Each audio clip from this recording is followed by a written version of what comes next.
जाको हर रंग लागो इस जग में, जाको हर रंग लागो इस जग में, जाको हर रंग लागो इस जग में।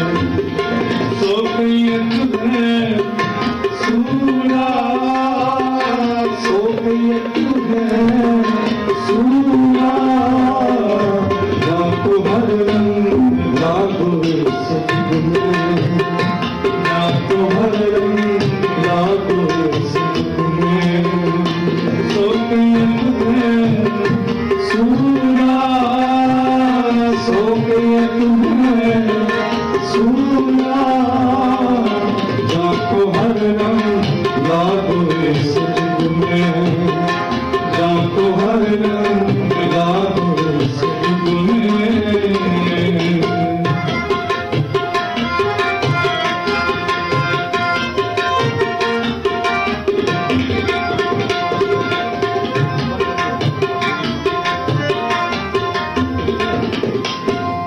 आत्म जिने सगल बसता पे,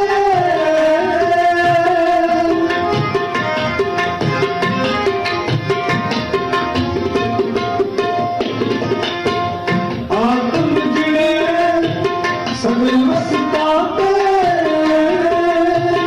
जाता सतगुर पूरा,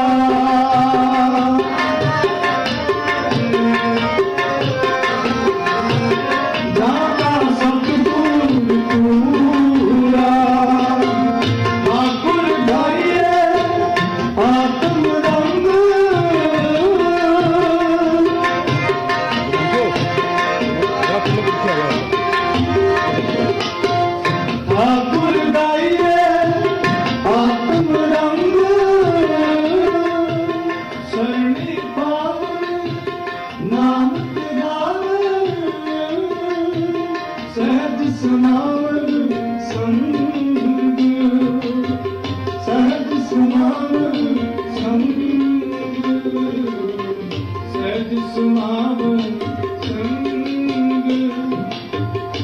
सहज समाव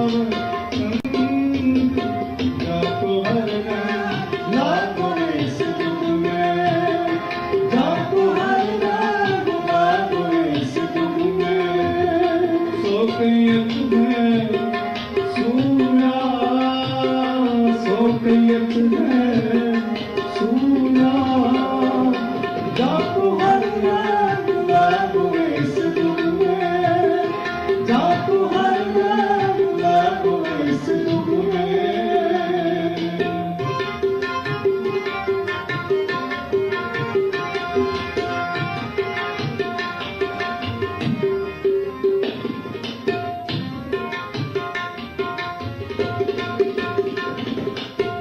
जन के चरण बसन रही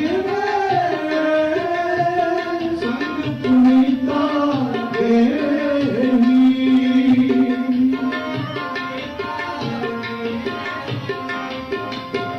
संग पुनीता देही। जन की धूल बेहो गिरदार,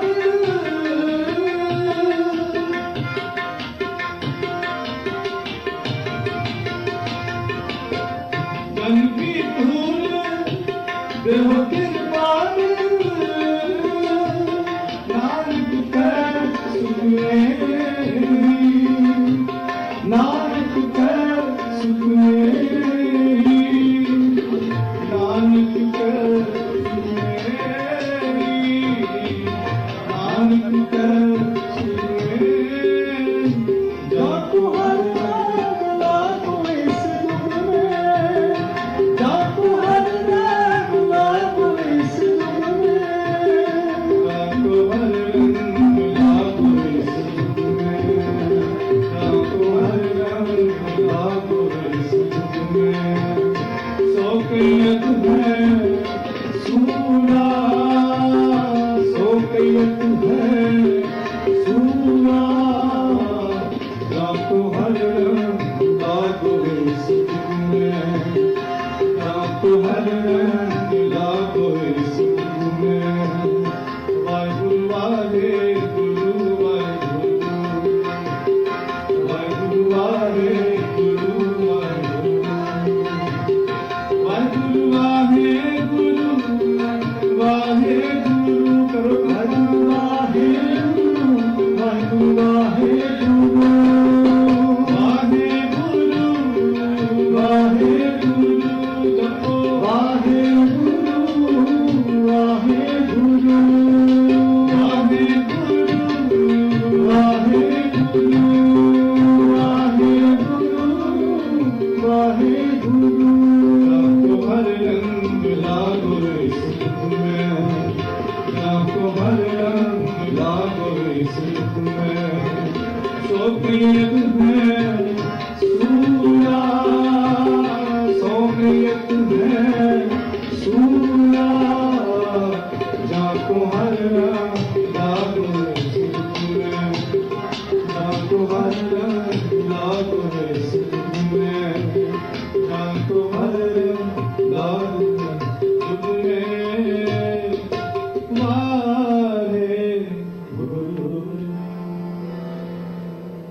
वाहिगुरु जी का खालसा, वाहिगुरु जी की फतेह। गुरु रूप साथ संगत जी, आओ रल के परिचय फतेह जाइए। वाहिगुरु जी का खालसा, वाहिगुरु जी की फतेह। आज गुरु गोबिंद सिंह जी महाराज जी के छोटे साहिबजादों की शहादत का दिन है और हमारा सौभाग्य है कि हम आज इस दिवस को धन धन साहिब श्री गुरु ग्रंथ साहिब जी की हजूरी में माननीय प्रदेश के यशस्वी मुख्यमंत्री श्री आदित्यनाथ योगी जी के गृह पर हम लोग इस पर्व को मना रहे हैं। इस ऐतिहासिक दिन की बात मैं इसलिए भी साथ में करूंगा और कि माननीय मुख्यमंत्री जी ही थे जिन्होंने ये सोच पार्लियामेंट में बोला था कि बाल दिवस को जो है साहिबजादों के दिवस के रूप में मनाया जाना चाहिए। पहली सोच पार्लियामेंट में हमारे यशस्वी मुख्यमंत्री जी ने वहां बोला, और आज परमात्मा की कृपा देखिए, उस दिवस की शुरुआत करने का विषय जो है हमारे माननीय मुख्यमंत्री जी को उस परमात्मा ने इनकी झोली में डाला। हमारे बड़े सौभाग्य कि इस दिवस को शुरू करने के लिए, क्योंकि आज तक बहुत सारे कार्यक्रम हम लोग नहीं वहां पर देखे हैं, पर गत वर्ष 550वां प्रकाश पर्व धन श्री गुरु नानक देव साहब महाराज जी का, उसकी शुरुआत भी यहाँ प्रदेश में हमारे माननीय मुख्यमंत्री जी ने की। और इस साहिबजादा दिवस को जब से माननीय मुख्यमंत्री जी ने पार्लियामेंट में बोला था, तब से हम लोग सतत प्रयास में थे कि इस कार्य को करना है, इस कार्य को जैसे भी पूरा करना है। और लगातार इस दौरान माननीय मंत्री जी सरदार बलदेव सिंह जी औलख, हमारे माननीय मेयर जी श्रीमती संयुक्ता भाटिया जी, सरदार प्रविंदर सिंह जी, और भी जितने पदाधिकारी हैं, माननीय मंत्रीगण हैं, इन सबके पास हम लोगों ने जा के निवेदन किया, माननीय मुख्यमंत्री जी से भी भेंट की। और आज देखिए हमारी झोली में ये दिवस पड़ा है, ये ऐतिहासिक है, इतिहास है। ये जब भी आगे से 27 दिसंबर को मनाया जाएगा, इस चीज को याद किया जाएगा कि ये कब शुरुआत हुई इसकी।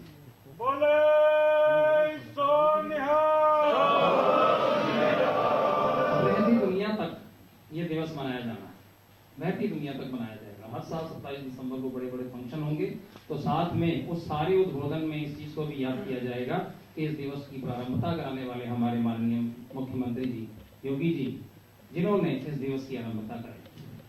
हमारे बीच में आज प्रदेश की बड़ी महान शख्सियत यहाँ मौजूद हैं, जिनकी सरपरस्ती में आज ये सारे कार्यक्रम हो रहे हैं।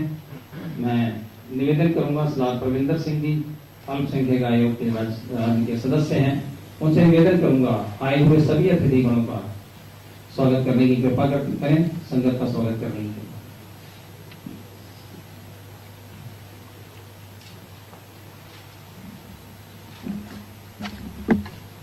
सतगुरु दी पावन पवित्र जागदी जोत साहिब श्री गुरु ग्रंथ साहिब जी महाराज जी दी पावन हजूरी च बैठी साध संगत जी, फतेह दा जवाब गज के लेना। वाहिगुरू जी का खालसा, वाहिगुरू जी की फतेह।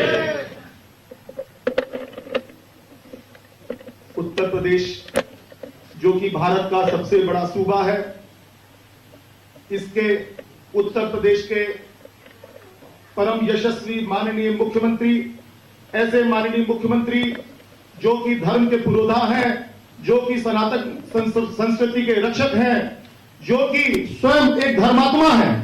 आज ऐसे हमारे आदरणीय योगी आदित्यनाथ जी के पावन सानिध्य में हम लोग को ये कार्य कर आज साहिब श्री गुरु गोविंद सिंह जी महाराज के चारों साहिबजादों के शहादत का पर्व मनाने का एक आयोजन करने का सौभाग्य प्राप्त हुआ है। मैं माननीय मुख्यमंत्री जी को आपके इस पुनीत कार्य के लिए हृदय से आभार ज्ञापित करता हूं, आपका तहे दिल से स्वागत करता हूं। यहां पर उपस्थित उत्तर प्रदेश के परम यशस्वी उप मुख्यमंत्री द्वय परम आदरणीय डॉक्टर दिनेश शर्मा जी, परम आदरणीय केशव मौर्य जी, मेरे बड़े भाई माननीय मंत्री ब्रजेश पाठक जी, परम आदरणीय सतीश महाना जी, परम आदरणीय स्वाति सिंह जी, उत्तर प्रदेश भारतीय जनता पार्टी के अध्यक्ष एवं ऐसे अध्यक्ष जो कि युवा मोर्चा में जिनके साथ मुझे कार्य करने का सौभाग्य प्राप्त हुआ हो और जिनका वात्सल्यपूर्ण आशीर्वाद मुझे सदैव प्राप्त होता है, ऐसे हमारे आदरणीय स्वतंत्र देव सिंह जी, हम सिखों की शान एवं इस कार्यक्रम को कराने में अग्रणी भूमिका निभाने वाले ऐसे हमारे सिख समाज के एकमात्र प्रतिनिधि आदरणीय सरदार बलदेव सिंह औलख जी, हमारे बड़े भाई जो कि हमारे लखनऊ के जिन पे हमारा बड़ा हक है, ऐसे हमारे परम यशस्वी माननीय मंत्री डॉक्टर महेंद्र सिंह जी, लखनऊ की महापौर और महास्वरूप। और इसके साथ मैं ये भी यहां बताना चाहता हूं कि अपने कार्यकाल में सिख समाज को 3 बड़ी भेंट जो उन्होंने लखनऊ में दी है, ऐसी हमारी मां स्वरूप आदरणीय संयुक्ता भाटिया जी, यहां पर उपस्थित सिख प्रतिनिधिगण, गुरुद्वारा साहिब कमेटियों के प्रतिनिधिगण, यहां पर मेरे समक्ष उपस्थित उत्तर प्रदेश में प्रमुख सचिव गृह साहब, अपर मुख्य सचिव सूचना साहब तथा अमित यहां पर उपस्थित पत्रकार बंधुओं, निश्चित तौर पर आज एक ऐसा समय आया है, मुझे कहने में कोई संकोच नहीं है, जिस 5 कालिदास को रोजा अवतार की पार्टियों और ईद मिलन के लिए जाना जाता था, यह माननीय योगी आदित्यनाथ जी का ही प्रताप है, जिनके नेतृत्व में हम लोग को आज यहाँ पावन गुरुवाणी का कीर्तन सुनने को मिल रहा है। मैं कहता हूं माननीय मुख्यमंत्री जी, आपका नाम इतिहास में सदा इस बात के लिए अमर होगा, जब भी गुरु गोविंद सिंह जी महाराज के बच्चों की शहादत को याद किया जाएगा कि उत्तर प्रदेश का मुख्यमंत्री भारत के एकमात्र ऐसे मुख्यमंत्री हैं जिन्होंने इस साहिबजादा दिवस को आयोजन करने का कार्य किया। और हम सबके सिख समाज के नाम को, ऐसा सिख समाज जो आर्थिक रूप से तो सबल था लेकिन सामाजिक न्याय उसको प्राप्त नहीं था, जिसको पहली बार उत्तर प्रदेश अल्पसंख्यक आयोग में 2 सदस्यों को लिया जाना, पंजाबी एकेडमी में उपाध्यक्ष के अलावा 5 सदस्यों को लिया जाना, इस प्रकार के कृत्य माननीय योगी आदित्यनाथ जी के द्वारा जिस प्रकार से सिख समाज को हम लोग को जिस तरह से सबल किया गया है, जिस प्रकार से भागीदारी मिली है, मैं तहे दिल से आभार ज्ञापित करता हूं। यहां पर उपस्थित अल्पसंख्यक आयोग के माननीय सदस्य, मेरे साथ मेरे वरिष्ठ सहयोगी बुजुर्ग हमारे डॉक्टर सुदर्शन सिंह बेदी जी, वो भी यहाँ उपस्थित है, मैं उनका भी आभार ज्ञापित करता हूं।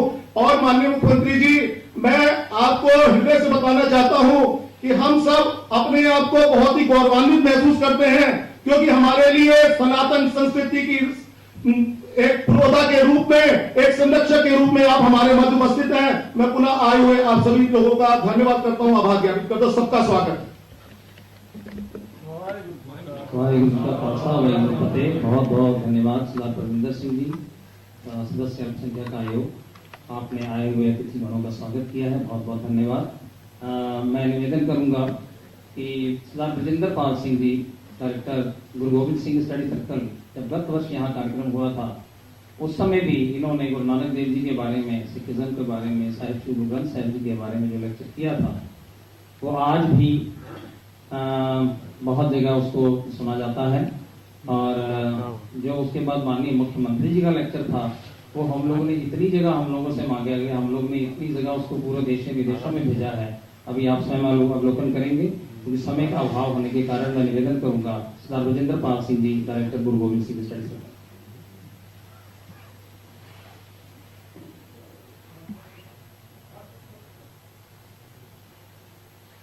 साहिब कमाल गुरु गोविंद सिंह जी के लगते जिगर साहिब जादू की लासानी शहादत को याद करते हुए गुरु ग्रंथ साहब की गोद में विराजमान संगत रूप में मैं सभी संगत से निवेदन करूंगा कि वाहिगुरु जी का खालसा, वाहिगुरु जी की फतेह जो बुलाई जाती है वो हाथ जोड़ के अभिनंदन किया जाता है। पर साहिब जादू ने जब दुश्मन की कचहरी में ये फतेह बुलाई थी ना, तो उनके सम्मुख हाथ नहीं जोड़े थे, एक हाथ ऊपर करके नारा बुलंद किया था। तो मैं कहूंगा कि आज उसी सिचुएशन में हम लोग फतेह बुलाएं।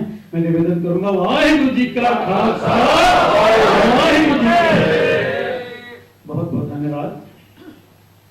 मैं अपनी बात थोड़ी सी पीछे से लेकर चलना चाहता हूं कि गुरु नानक देव जी के आगमन के साथ ही समाज में एक ऐसी विचारधारा प्रकट हुई थी जिसमें समाज के दबे कुचले वर्ग में आत्मसम्मान से जीने की प्रेरणा ली थी। सभी आडंबरों से ऊपर उठकर केवल एक परमपिता परमेश्वर की बात को माने, उसके पश्चात कीर्त करो, नाम जपो, बांट के खाओ के सादे उपदेशों से संगत व्यक्ति प्रभावित हुई, संगत उनसे जुड़ने लगी।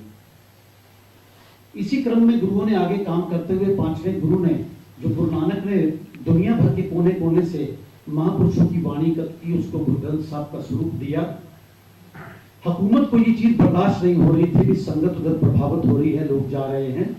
जहां की अपनी किताब में इसको झूठ की दुकान कहता है, वो कहता है कि इस झूठ की दुकान को जल्दी ही बंद करने की जरूरत थी। इसी क्रम में गुरु अर्जन देव जी की शहादत होती है, उनको कहा जाता है कि गुरु ग्रंथ साहब में ये चीजें भी शामिल करें, पर गुरु ग्रंथ साहब में ये चीजें शामिल ना करके गुरु अर्जन देव जी की शहादत होती है। इसी क्रम में और भय पैदा करने के लिए हुकूमत ऐलान कर देती है कि कोई गैर मुसलमान व्यक्ति पगड़ी नहीं बांधेगा, जो कि हमारी भारतीय संस्कृति का एक अंग था। कोई गैर मुसलमान पगड़ी नहीं बांधेगा, दरबार नहीं लगाएगा, जूती नहीं पहनेगा, शस्त्र धारण नहीं करेगा, घोड़े पर नहीं बैठेगा, झंडा नहीं फहराएगा। उसमें मात्र छठे गुरु हरगोविंद साहब की उम्र 11 वर्ष थी। पर मैं अगर ये बात बताऊं तो सबका मन करेगा कि उस दिन को तो भारत को संविधान दिवस स्वाभिमान दिवस के रूप में मनाना चाहिए। गुरु गोविंद साहब ने गद्दी के बैठते कहा कि अब से पगड़ी बांधने की बात नहीं, अब हम पगड़ी सजाएंगे आज से। पहले 5 गुरुओं ने तो सिर्फ सिंपल सी पगड़ी बांधी, छठे गुरु ने कलगी भी लगानी शुरू की और मोतियों से उसको सजाना भी शुरू किया। वो कहा कि तुम कहते हो कि दरबार नहीं लगाएंगे, हम श्री अकाल तख्त साहब बना देंगे जो दिल्ली के दरबार से 6 इंच ऊंचा बनाएंगे। तुम कहते हो झंडा नहीं कराएंगे, हम झंडे परमानेंट स्थापित कर देंगे। शस्त्र धारण नहीं करेंगे तो शस्त्र हमारे जीवन का, शरीर का अंग बन जाएगा। उसको भी उन्होंने शामिल किया और गद्दी पे बैठते उन्होंने कहा संगत से कि आज से मेरी खुशी लेनी है तो अच्छा शस्त्र, अच्छी जवानी और अच्छे घोड़े पेश करो, अब हम जुल्म नहीं सहेंगे। इसी क्रम में हम सबको मालूम है कि औरंगजेब की कट्टर धार्मिक नीति के तहत जब हिंदू धर्म पे उसने हमला किया, जबरन उनका धर्म परिवर्तन की बात की, तो गुरु तेग बहादुर जी की शहादत हुई।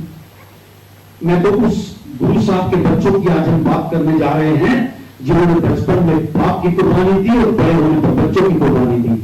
ऐसा उदाहरण दुनिया में कहीं नहीं मिलेगा। आइए मैं मुख्य बात पे आ रहा हूं, जो आज की घटना की बात कर रहे हैं हम लोग। ये दुनिया में अद्वितीय, इसके बराबर की कोई शहादत नहीं। ऐसा नहीं कि 7 साल से 9 साल के छोटे बच्चों की शहादत नहीं हुई। एक शहीद किया जाना और एक शहीद होना, दोनों में बहुत फर्क है। बहुत से छोटे बच्चों की माताओं की गोद से उछाल के नीचे में टांगे गए, बच्चों में टांगे गए, बहुत छोटे बच्चों की शहादत हुई है। तो ये शहादत इसलिए अद्वितीय है क्योंकि इसमें ऑप्शन थी, बच्चों को दी गई थी कि अगर तुम अपना धर्म छोड़ देते हो तो तुमको राजकुमारियों के साथ तुम्हारी शादी करवाएंगे, बड़ी बड़ी जागीरें तुम्हारे नाम पे लगाएंगे, तुम धर्म छोड़ दो। तो वो 7 साल 9 साल के बच्चे अभी लड़ाई उस घटना पे आते हुए कि गुरु गोविंद सिंह जी ने अपने जीवन में 14 लड़ाइयां लड़ी। जब हुकूमत ने सारे आसपास के रियासतों के राजाओं को और फौजों को इकट्ठा करके अनंतपुर किले को घेर के समूचा सर्वनाश करने की प्लानिंग की, 7 महीने अनंतपुर के किले को लाखों फौजों ने घेर रखा, पर जब वो कब्जा नहीं कर पाए, प्रेस्टीज की बात बन गई, तो उन्होंने गुरु गोविंद सिंह जी को संदेशा भेजा कि आप अनंतपुर का किला छोड़कर चले जाएं, हमारी फौज आपको कुछ नहीं कहेगी। उन्होंने धर्म के अनंतपुर पे हाथ रख के उसकी बात पे विश्वास करते गुरु गोविंद सिंह जी ने अनंतपुर का किला छोड़ा। जैसे ही अनंतपुर का किला छोड़ा, दुश्मन ने अपनी सारी शर्तें, अपनी सारी कसमें भूल के उनको पीछे से हमला कर दिया। 1500 सिखों ने अनंतपुर का किला छोड़ा था। सरसा नदी का बहाव इतना तेज था कि उसे पार करना भी एक बहुत मुश्किल थी, क्योंकि ऐसा नहीं स्विमिंग कॉस्ट्यूम थे, चोरे लंबे वस्त्र पहने थे, शस्त्र भी अपने संभाल के रखने थे। ऐसे नदी से पार करना, जो इतिहास लिखता है कि चमकौर की गढ़ी में 40 सिंह पहुंचे, इसका मतलब 1460 लोग सरसा नदी के किनारे की जंग और सरसा नदी की भेंट कर गए। इस स्थिति में एक परिवार कई हिस्सों में बट गया। गुरु गोविंद सिंह जी के छोटे साहिबजादे और माता गुजरी जी नदी नहीं पार कर सके, नदी के किनारे किनारे एक तरफ चल दिए। बड़े साहिबजादे और 40 सिंह चमकौर की एक छोटी सी गढ़ी में पहुंच गए। दुश्मन ने वहां भी घेरा डाल दिया, जहां पर भयंकर जंग हुई। गुरु गोविंद सिंह जी उस जंग को और लंबे समय तक और टालने और डट के मुकाबला करने की प्रेरणा देने के लिए 5-5 सिंहों के जत्थे भेजते रहे। जो गुरु गोविंद सिंह के 5 प्यारे थे, उसमें 3 प्यारे भाई हिम्मत सिंह जी, भाई मौकम सिंह जी, भाई साहिब सिंह जी वहीं पर शहीद हुए। चीज देखिए, दुनिया में और भी हमने इतिहास सुना है। तो बाबा अजीत सिंह जी जब गए हैं जंग में, बड़ा बेटा, आप भी सोचते हैं कि मेरे 4 ही बेटे हैं, बड़ा बेटा जब जंग में गए हैं तो सैकड़ों जंग उनके सीने पर थे। उनकी बहादुरी देख के दुश्मन भी चौंक गए। चारों तरफ से जब उन पर हमला किया, गुरु गोविंद सिंह जी के बड़े बेटे जब जंग में शहीद हुए हैं, तो गुरु गोविंद सिंह जी का लेवल सोचिए। उन्होंने गढ़ी में बैठ के बेटे को शहीद होते हुए देखते हुए जोर से जयकारा लगाया, बड़े सामने है। कल्पना कीजिए, बड़ा बेटा शहीद हुआ। मैं सोचता हूं मेरे जैसा बाप होता कि जिसके छोटे 2 बच्चे गिरफ्तार हो चुके हो, बड़ा शहीद हो गया हो, छोटा रह गया, एक को तो बचा लूं। पर दूसरे जिनकी उम्र 14 साल है, बाबा विहार सिंह जी आके पिता से कहते हैं कि पिता मैं भी जंग में जाऊंगा। गुरु गोविंद सिंह जी इसको गले लगा देते हैं कि बेटा अगर मैंने तुमको जंग में भेजा होता तो इतिहास और होता कि बच्चे को जंग में झोंक दिया। मुझे ये खुशी है कि तुमने कहा है कि मैं जंग में जाऊंगा। इतिहास कहता है कि जितने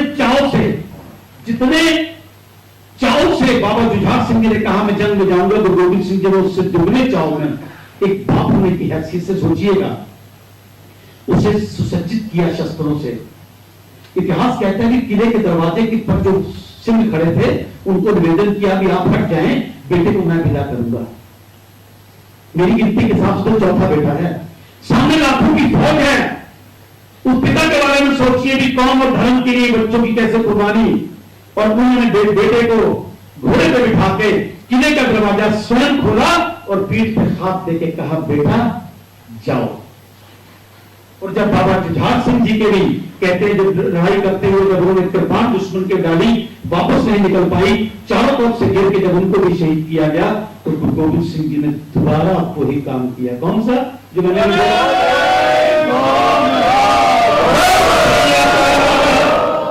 उन्होंने निवेदन कीजिए जिनका दिवस आज मना रहे उम्र देखिए। वहां से नदी के किनारे किनारे एक रात उनको एक कुम्मे मास्की की झुग्गी में रहना पड़ा। आगे उनका रसोईया जो उनके घर में काम करता था गंगू नाम से, कुछ पैसों के लालच में या सरकार के इनाम के लालच में उनको अपने घर ले गया और वहां जाके उनको गिरफ्तार करा लिया।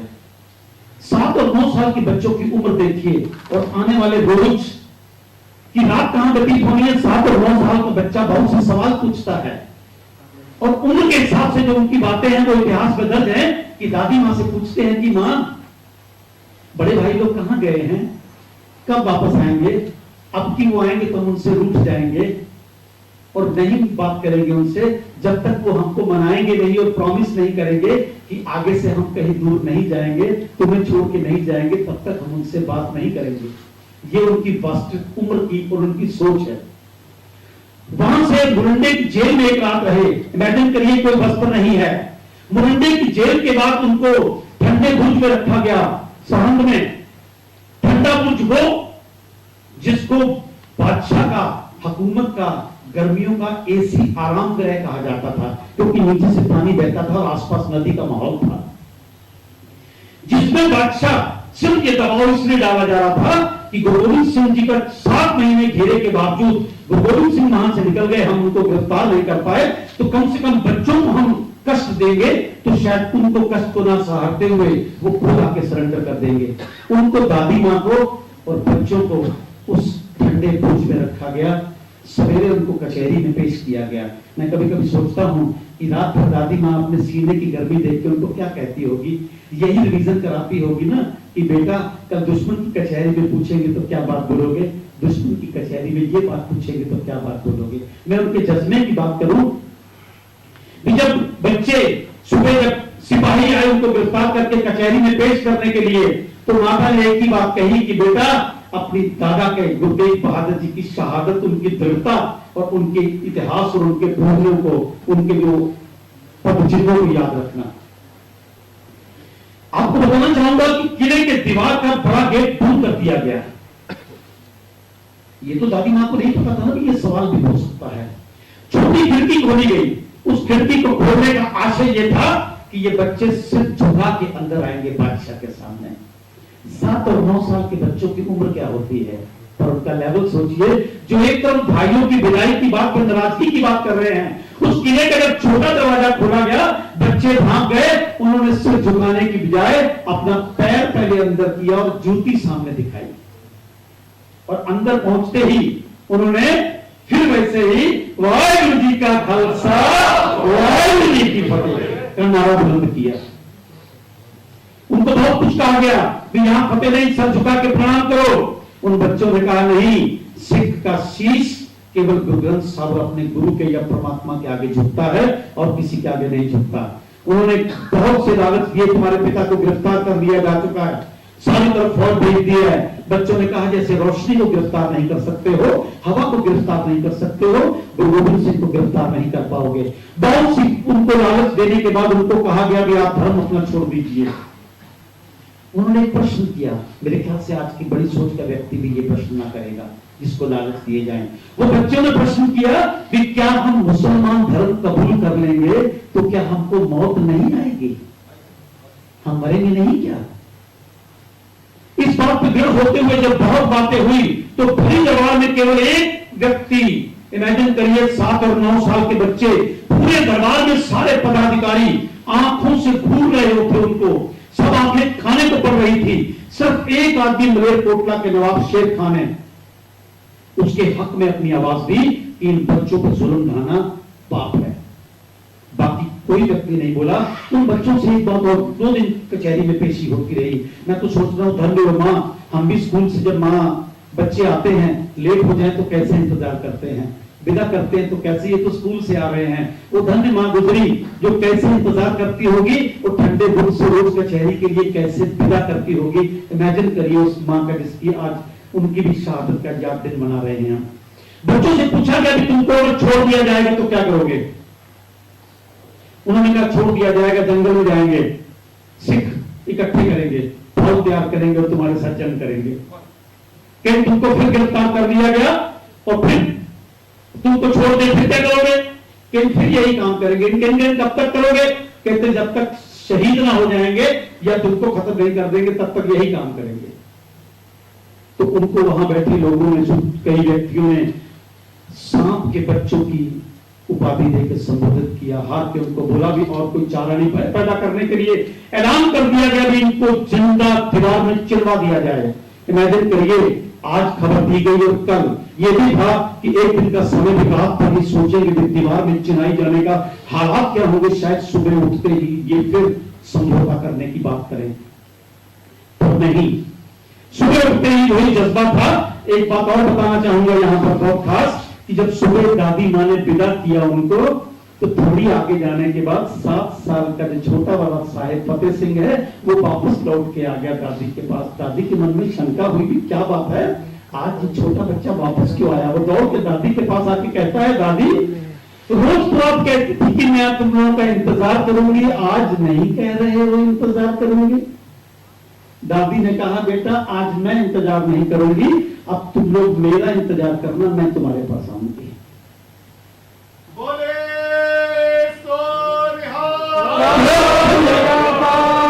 साहिबजादे कचहरी में गए, वही 10 जगह की बात बोली गई।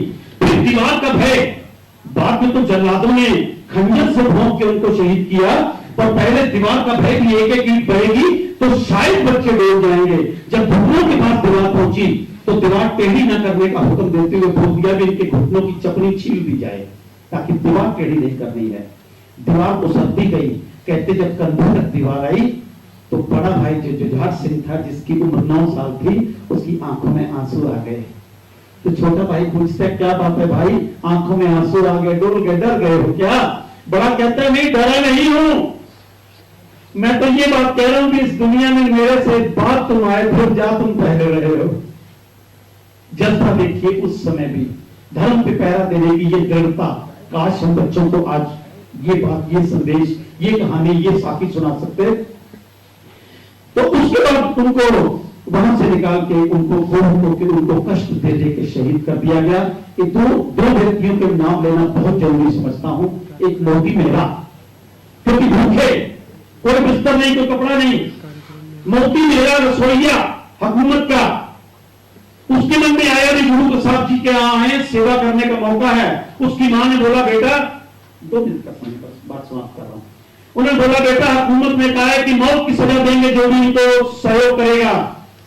तो मोती मेहरा ने मां से कहा मां गुरु का सेवा करने का मौका बहुत कम मिलता है। मैं इमेजिन करिए एक गरीब व्यक्ति के घर की पत्नी में चांदी के गहने किस अवसर के लिए रखे होते हैं।